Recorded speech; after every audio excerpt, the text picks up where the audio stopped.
Welcome back to Animal Crossing New Horizons. I'm dear darling, and shall we see what's going on our lovely island of Fawnhallow today, where we'll be relaxing as per usual. A bit more D&D of the other campaign, Group 1 today. How'd it go? I think it went pretty well. They're definitely, things are progressing a bit faster than I initially anticipated, because I'm trying to do a sort of balance thing where they level up about like every 4 or 5 sessions or so, but depending on how next session goes, either next session or the session after, they might end up leveling up. I'm not really sure, which is certainly a lot faster than I think any of the other previous levels up, but I think the same might happen with the other campaign as well, or maybe not, I don't know. Good evening, everyone. Right now in Fawnhallow, it's 11:14 p.m. on Wednesday, June 26th, 2024. Yeah, we'll be... How did a session go? Yeah, no, honestly, I don't know what else to say. It was just, like, genuinely, like, a pretty good one. It was nice to be back with everyone, of course, just like I've won, and, you know, they made good progress. I feel like people were certainly itching for it to a certain degree. Very, very much out of practice of doing the voices again. I'll say there's one character in each campaign where it's just like I cannot sustain their accent whatsoever. One of them being this new character I've introduced in one of the campaigns who has the Minnesota accent. Minnesota. Oh, for sure. I've known him for years. You betcha. Something like that. And one of them has an Australian accent. Australian accent. Except for black coffee. I can't sustain that accent. And the thing I'm noticing as well is with the accents which I find difficult to do, I spend so long concentrating on the accent, I forget that the character has a voice as well, which I need to be sticking with. So that's okay. Practice makes perfect, as they say. But yeah, what are we going to talk about today? Should we see what's going on in Neopets? I've been trying for like the past week to buy a Wraith paintbrush on Neopets, and it's becoming increasingly difficult as every single time I try and offer someone else, they purchase someone else's offer, which is fair, because Wraith paintbrushes for now, it seems like we're going for around 2 million-ish. Some of them are going for a bit less, and I'm offering basically the bare minimum. Whenever someone has an offer of like 1.8 million or something, I'll just leave a bet on it.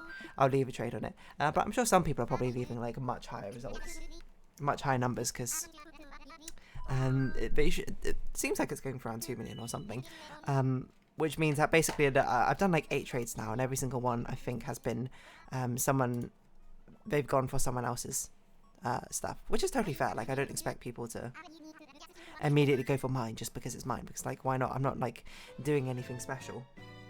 So difficult, so vicious for the Neopets trading space, you know. Online economy is the wildest thing, and nothing more wilder than Neopets one. One thing I learned about Neopets, there's a stock market if you don't know Neopets, but apparently the stock market actually did reflect people doing things in like events, like not events, or like on the site. So like there's one of them which is like the stock for the hot dog stand, and when people actually went and started buying more hot dogs on the hot dog stand, the stock value of it went up. So people actually gamed the stock market through that, which is one of the most hilarious things I think I've ever heard of in Neopets. Really quite an interesting peer into the sort of economy of online spaces. We also don't have enough Neopoints to cure ourselves if we get cursed here, so this was maybe a bad idea if it ends up being a bad curse, but we'll see.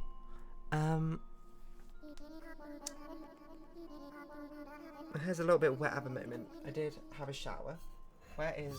It's also exceedingly hot here in the UK still,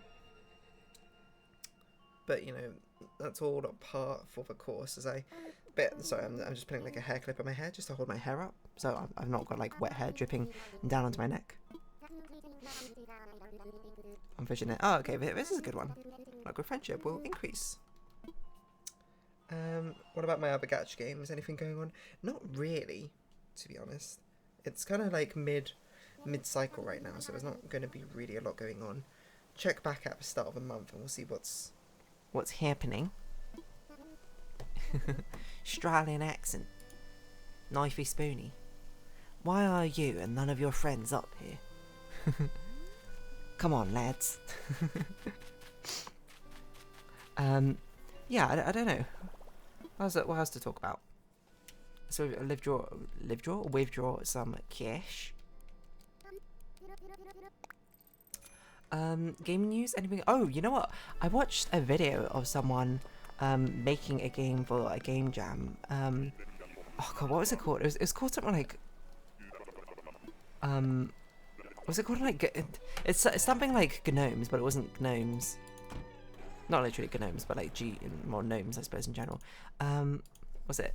It's like the video was like game about fitting in. Making a difficult game about fitting in Acerola Jam by Jess Codes. It was like a really interesting video seeing that. Oh, that's a normal journey, but with a G. Because I saw it recommended, and of course I do like seeing these like video essay type videos when they appear on my dash, and sometimes, you know, I'll check them out. And this one certainly caught my eye. I was like, oh, this seems like an interesting idea. But I saw it before, and then and the worst thing on YouTube is sometimes when what I do is I immediately basically just go to my subscriptions to check out, you know, what my subscriptions have uploaded. But sometimes when that happens, I end up accidentally clicking away from a video which was on my recommended, which I was like, oh, that seems pretty good. And when I go backwards to try and learn, try and see that recommended one, I'm just like, oh, you know, I've lost it, I can't see it again. So this video appeared on my recommended, and I saw it, and I was like, oh, that seems interesting, but I already clicked on my subscriptions at that point, and I was like, oh, no. And I tried to go back to find it, and I was like, I didn't really record what the thing, the title was. I can only remember what the thumbnail looked like. So I couldn't find the video again until it was recommended to me once again. I was like, oh, this is the one I wanted to watch, and I watched it, and it was pretty cool. It's basically, she made like a game about fitting in, that's her thing, where you control a character, and you basically had to also make your character fit in and blend in with a crowd. It's kind of like a stealth game, but like a conformity stealth game. And I was like, this is a really cool and interesting idea, actually. I did download it, and I played a little bit of it. I didn't play for that much, but I played like a couple of levels, and I was like, oh, you know, this is exactly what I expected. It's a cool concept. I didn't get around to beating it, or anything like that, but I don't know, maybe I should at some point. But Game Jam is interesting because one of my friends, two of my friends, they are making a game. Maybe they're watching this video right now, and it's cool to, you know, hear like vaguely about their progress. Because I remember they brought it up to me like ages ago, but then, like, I think it got put on the back burner, but now it's like happening again. I don't know necessarily what's happening, but you know, I'm happy for them, proud of them, and all that. But the one who's programming mentioned that she was like interested in doing a game jam, and I was like, that's a pretty cool idea. Game jams are, I think, like I always like to see the results of a game jams. I guess I would like to be a judge of a game jam more than I would like to create a game necessarily from it. Like it's a sort of thing where I love a concept of game design. I mean, look at my Animal Crossing videos, like half of them are probably me talking about cool things I see in game design. But making a game is like a whole nother story. And I'm just like, half the time I'm like, I'm not sure if I'd want to make a game per se. Most of the time I would want to make a story or something. Like I think I said this before, I would love to make like a webcomic or something, like an ongoing webcomic to tell a story. But I'm not sure if I'd particularly want to make a game. Hold on, what is going on? I'm playing some Starlight Stage at the wrong time, the same time, and something incorrect just happened. So yeah, I mean, I think it'd be really cool to make a story, but making a game, yeah, I can sort of get down with it. I mean, I guess it'd be cool to be able to have some of these like mechanics I've been thinking of come to mind. Oh, that's why it doesn't work. Okay, I need to change one of these out. I guess it makes most sense to change out you for someone else. Yeah? You see? Not for you. Let's do it for you. That was still not enough, huh? And to trade out one of you. I guess I will trade out you or you. I think you make more sense. Makes more sense, yeah? For you? Sure, why not? But yeah, I forgot what I was going with. Was I going anywhere with this? Oh yeah, game jams, yeah, but they're just like really cool. I love seeing the Game Maker's Toolkit one, seeing what like things that people create. As I say, I love game mechanics, and I love seeing what game mechanics that people come up with, creative expressions of it. That's what excites me, I suppose, most about games. To see something and be like, this was a cool idea, and I like to see how it came to be. So it's nice to, you know, I feel like we're very much in a stage, I suppose, of like YouTube, where it's big enough now that people have enough like video editing and people have enough like mindset about video editing that people are making like even like really small channels are making really good videos. You might be like, oh, are you including yourself in it? No, I'm not. My videos are just the most basic videos you could ever get. I'm just here playing games, to be honest. If you're watching my video, I assume it's more for my speaking and personality rather than my editing, because there is no video editing. But people are making like really engaging like video content about things they're truly passionate about, and it's kind of like a golden age about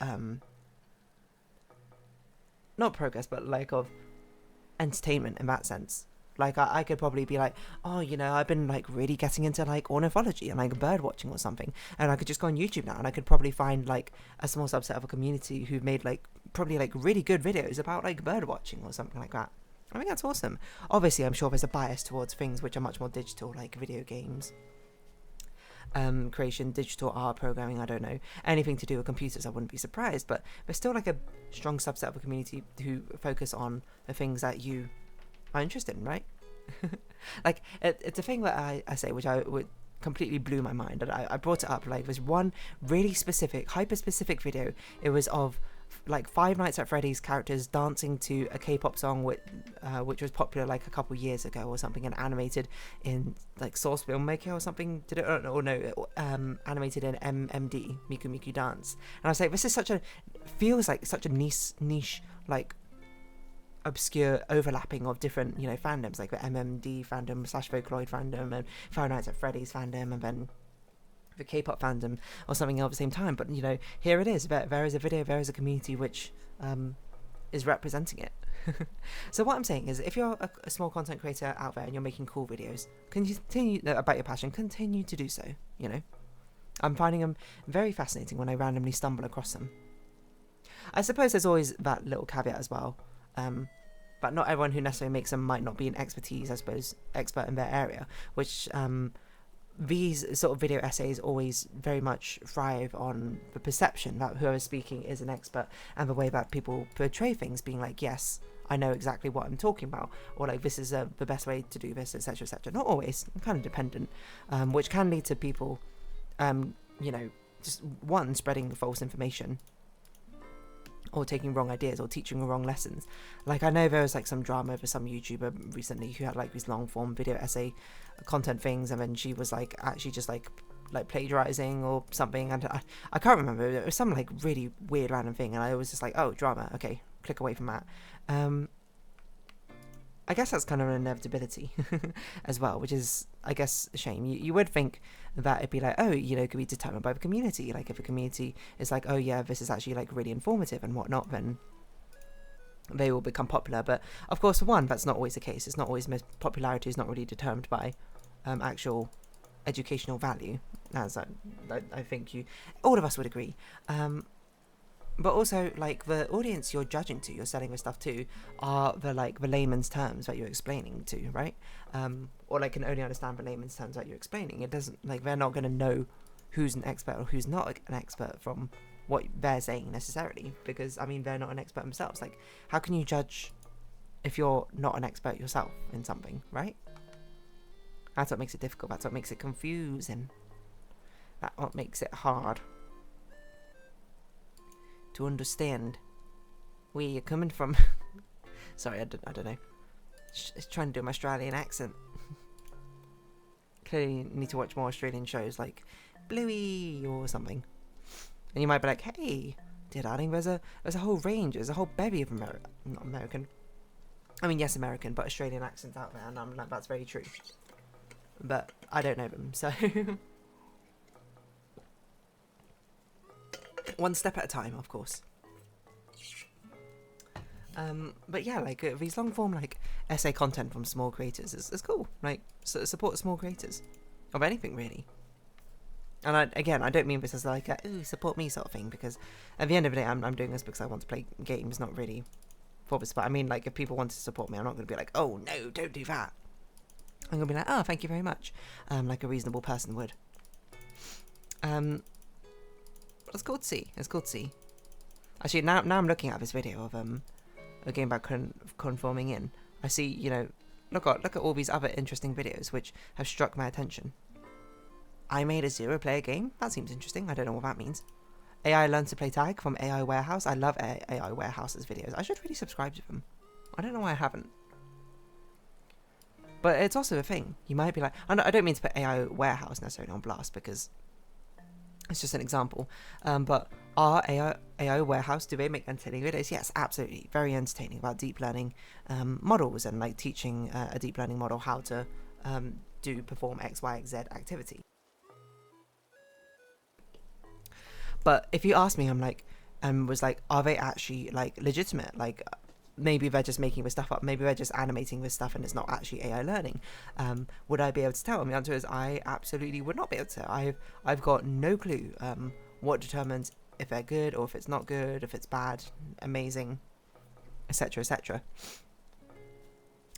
I have not frame of reference, but I'd have no idea if it's actually legitimate or not, because again, I'm not the person who knows if it's legitimate in the first place. I'm sure if you're an expert in something, like I mean, it's a thing that people always say, you will not realize how much misinformation there is out there on the internet until you find someone talking about something you are passionate in. The example I always think about is maths, when I'm just like, well, you know, I read that statement at some point and been like, oh yeah, that's probably like really true, and it never really like clicked or computed for me until I saw someone talking about like maths and probability or something on like a Reddit comment, and they like tried to calculate the probability of something happening. I was like, this is just completely wrong. You've way undershot the actual answer because you didn't take into account like permutations or combinations or something. And people were just like, oh wow, I can't believe how rare it was, you know, etc., etc. And it's just like, whoa, you know. I think like your initial reaction might be to be really angry at that, being like, this is so stupid, like why is everyone so dumb? But I think it's also, you got to be understanding at the same time. People can't know absolutely everything, right? So of course most people are going to see that and see it's like eloquently written, well structured. Most reasonable people would be like, oh, this person kind of seems like they know what they're talking about, right? Obviously you would love everyone to put like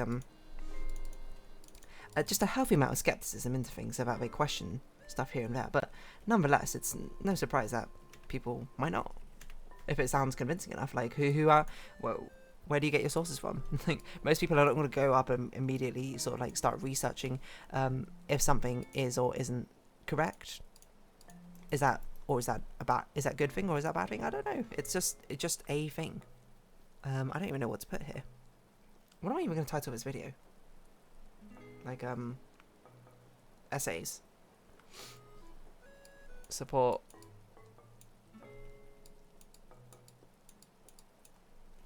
I'm going to put, we love small creators.